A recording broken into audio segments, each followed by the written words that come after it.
Good morning. मैं आपको वर्ण के बारे में बतला रहा हूँ। वर्ण की परिभाषा होती है, वर्ण उस मूलध्वनि को कहते हैं जिनके खंड या टुकड़े न किए जा सके, उसे वर्ण कहते हैं।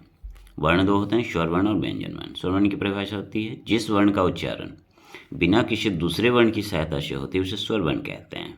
जैसे अ से लेकर के औ तक, उसके अलावा एक ऋषि वाला री होता है, यानी टोटल 11 स्वर वर्ण होते हैं।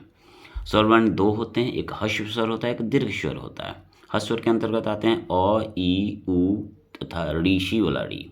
दीर्घ स्वर के अंतर्गत आते हैं आ, इह, उफ, ए, ओ, औ। उसके अलावा एक प्लुत स्वर होता है जो ओम, ये प्लुत स्वर के अंतर्गत आता है। व्यंजन वर्ण की परिभाषा से जिस वर्ण का उच्चारण स्वर वर्ण की सहायता से होती है उसे व्यंजन वर्ण कहते हैं। ये टोटल आपका 33 होता है, क से लेकर के ख तक। व्यंजन वर्ण 3 प्रकार के होते हैं, स्पर्श व्यंजन, अंतस्थ व्यंजन और उष्म व्यंजन। तो सबसे पहले स्पर्श व्यंजन के बारे में जानते हैं। वे व्यंजन जिनका उच्चारण करते समय जीभ मुंह के विभिन्न भाव को स्पर्श करती है, और ये आपका टोटल होता है 25, क से लेकर के म तक होता है। उसके अलावा इन सभी का उच्चारण स्थान हम देखते हैं। क वर्ग यानी क से लेकर के अंग तक, उसके अलावा अ, आ और ह, इसका उच्चारण स्थान कंठ होता है। च वर्ग में च से लेकर के य तक, ई, य, तलाब्य श, ये तालु होता है उच्चारण स्थान। ट से लेकर के न तक ऋषि वाला री, र मूर्धन्य से, इसका उच्चारण स्थान मूर्धा होता है। त से लेकर के न तक ल दंतीय से, इसका उच्चारण स्थान दंत यानी दांत होते हैं। प से लेकर के म तक उ और उह, इसका उच्चारण स्थान ओष्ठ होता है। अब आते हैं अंतस्थ व्यंजन, यानी य, र, ल, व, इन व्यंजनों का उच्चारण जीभ मुंह के भीतर किसी भाग को पूरी तरह से स्पर्श नहीं करती है।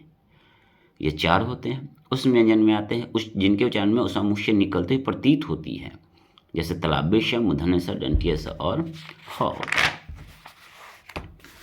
उसके बाद आते हैं संयुक्त व्यंजन वर्ण, जो 2 या 2 से अधिक व्यंजनों मिलाकर व्यंजनों की रचना किया है, उसे संयुक्त व्यंजन करते हैं। ये 4 होते हैं, अक्ष, त्र, ज्ञ और स्र होता है।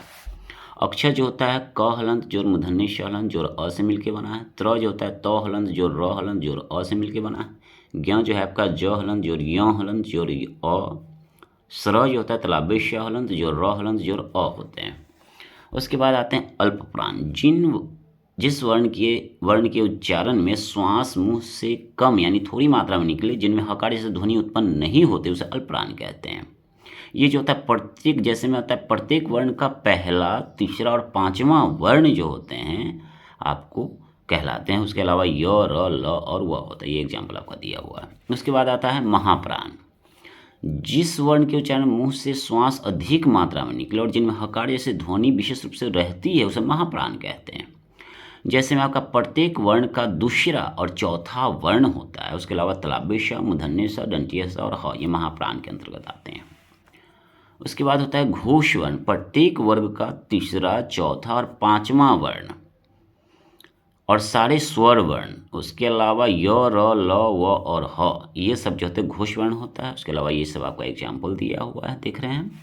उसके बाद अघोष वर्ण, प्रत्येक वर्ग का पहला और दूसरा वर्ण तथा तलाब्य श, मूर्धन्य स, दंतीय स, ये जो होता है अघोष वर्ण होता है। और अनुस्वार और विसर्ग जो होते हैं आपके, ये जो होते हैं अयोगवाह कहलाते हैं। मूलतः हिंदी में 52 वर्ण होते हैं, जिसमें बड़ी र और ढ को मिलाकर कहते हैं। Thank you.